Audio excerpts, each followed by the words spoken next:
Assalamualaikum warahmatullahi wabarakatuh. Selamat pagi teman-teman praktikum pemrograman basis data. Kali ini kita akan masuk ke modul 5, yaitu mengenai bab 6. Pembahasan kali ini masuk mengenai kursor.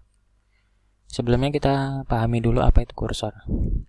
Kursor itu merupakan pointer ke daerah konteks. PLSQL mengontrol area konteks melalui kursor. Kemudian kursor menahan baris satu atau lebih yang dikembalikan oleh pernyataan SQL. Kemudian himpunan baris yang dipegang oleh kursor tersebut sebagai himpunan aktif, user memberi nama kursor sehingga dapat dirujuk dalam sebuah program untuk mengambil dan memproses baris yang dikembalikan oleh pernyataan SQL satu per satu. Nah, di kursor ini kita ada dua jenis kursor. Yang pertama itu kursor implisit. Yang kedua itu ada kursor eksplisit. Oke, yang pertama kita akan membahas mengenai kursor implisit. Apa itu kursor implisit? Kursor implisit itu merupakan perintah select statement dengan clause into yang terdapat di dalam blok PLSQL dan harus menghasilkan satu baris record. Jika hasil kursor implicit ini lebih dari satu baris atau tidak menghasilkan satu baris pun, maka Oracle akan mengeluarkan pesan kesalahan. Nah, berikut ini ada atribut dari kursor implisit. Yang pertama itu ada SQL font. Keterangannya jika true, kursor menghasilkan sebuah baris dari query yang dideklarasikan sebagai false. Kemudian ada SQL not found. Nah, ini kebalikannya dari SQL font. Jadi SQL not found itu kebalikan dari logis dari font itu. Font yang pertama tadi ini mengembalikan true jika pernyataan insert, update atau delete dan tidak mempengaruhi baris atau pernyataan select into. Tidak mengembalikan baris jika tidak ia mengembalikan false.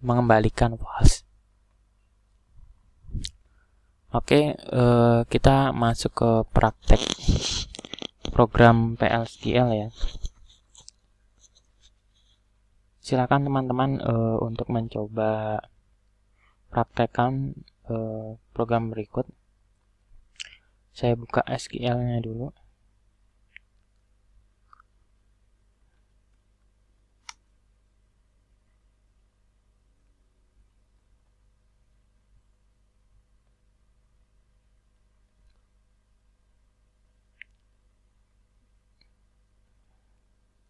Silakan teman-teman nanti bisa mencoba sendiri.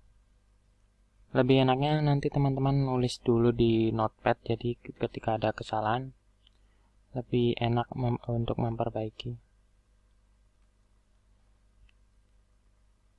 Di copy dulu, kemudian save, lalu tutup tabnya, flash, lalu enter. Kita masukkan sesuai contoh aja. Ini pakai ID-nya 205.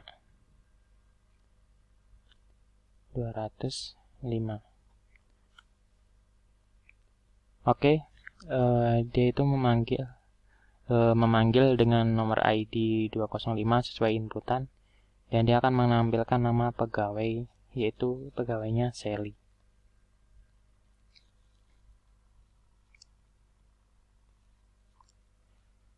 Kemudian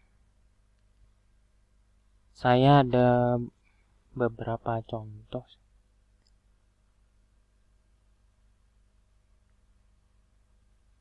Contoh yang pertama itu ada SQL font.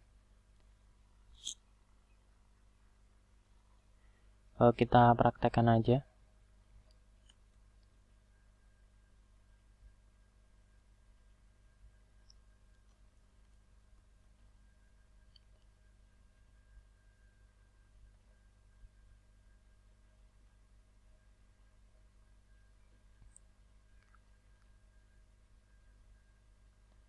Kita pakai yang ini.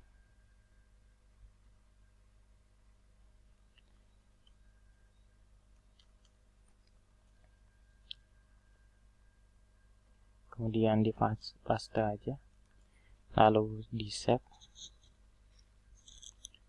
flash, lalu enter.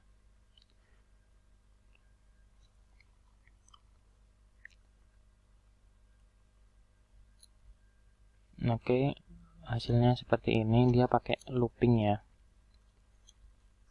Oke, lanjut kita ke cursor implicit. Oke, apa itu cursor implicit?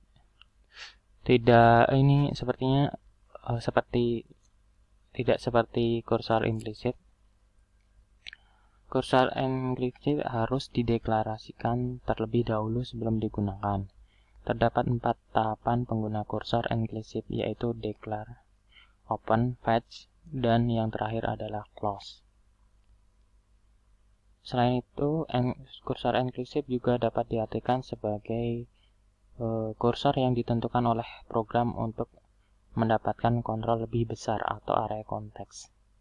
Kursor implicit harus didefinisikan di bagian deklarasi blok PLSQL. Itu dibuat pada pernyataan select yang mengambilkan lebih dari satu baris. Nah, di bawah ini ada gambaran mengenai format operasi kursor implicit yang harus dideklarasikan. Kemudian di sini juga ada atribut mengenai kursor implicit. Ada isopen. Terus kemudian not font, ketiga font, dan yang terakhir row count. Sedikit kita membahas mengenai isopen.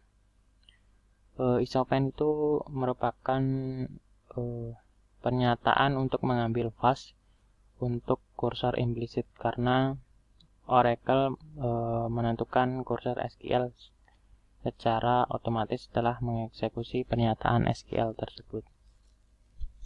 Kemudian ada row count. Row count yaitu mengembalikan jumlah baris yang dipengaruhi oleh pernyataan insert, update, atau delete, atau dikembalikan oleh pernyataan select into. Oke, kemudian kita langsung ke prakteknya aja.